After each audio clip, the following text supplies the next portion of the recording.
Dans cette capsule vidéo, nous allons aborder le choix des matières dans l'enseignement de l'EMIL.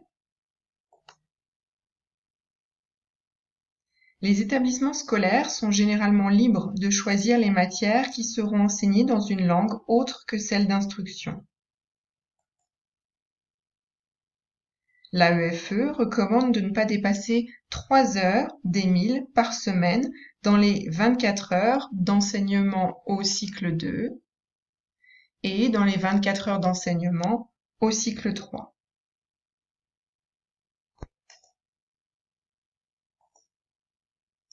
Voici ici un exemple au lycée français Anne de Noailles à Bucarest en Roumanie.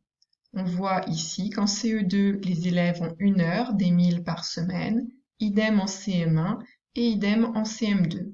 On ne dépasse donc pas les 3 heures préconisées par l'AEFE.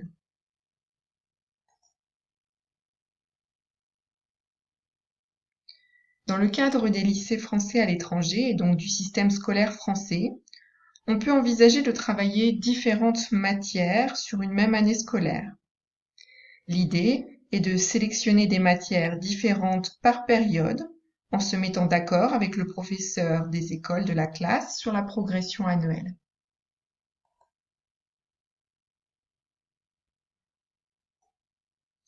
Une forte coopération est donc nécessaire entre le professeur des écoles et l'enseignant de langue, puisqu'il va falloir réfléchir à une progression annuelle ensemble et donc faire en sorte que chacun trouve sa place tout au long de l'année scolaire.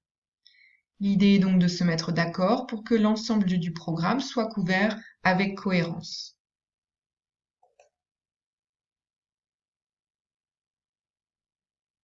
L'idée est aussi de choisir les matières qui impliquent le visuel, les mouvements, les échanges entre pairs et qui sont les plus actionnels possibles. Par exemple, les sciences et la technologie, l'art plastique ou encore l'EPS. La démarche actionnelle implique que l'élève soit actif et maître de son apprentissage. Les connaissances et les compétences langagières acquises durant le processus d'apprentissage lui permettront un agir social dans la vraie vie. La perspective actionnelle s'appuie sur le cadre européen commun de référence pour les langues et se fonde sur une approche qui implique la réalisation de tâches en classe, mais aussi sur la pédagogie de projet. L'entrée par la tâche et par la pédagogie de projet permettent le développement des compétences.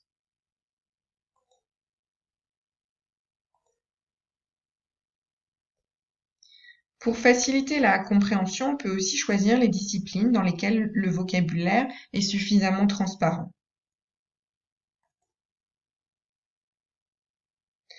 L'enseignement d'une matière intégrée à une langue étrangère requiert des compétences multiples, la connaissance de la matière enseignée, la connaissance de la langue cible et les compétences pour enseigner une matière à travers une langue. Il est donc conseillé aux enseignants de langue, en collaboration avec le professeur des écoles, de choisir des matières dans lesquelles ils se sentent à l'aise.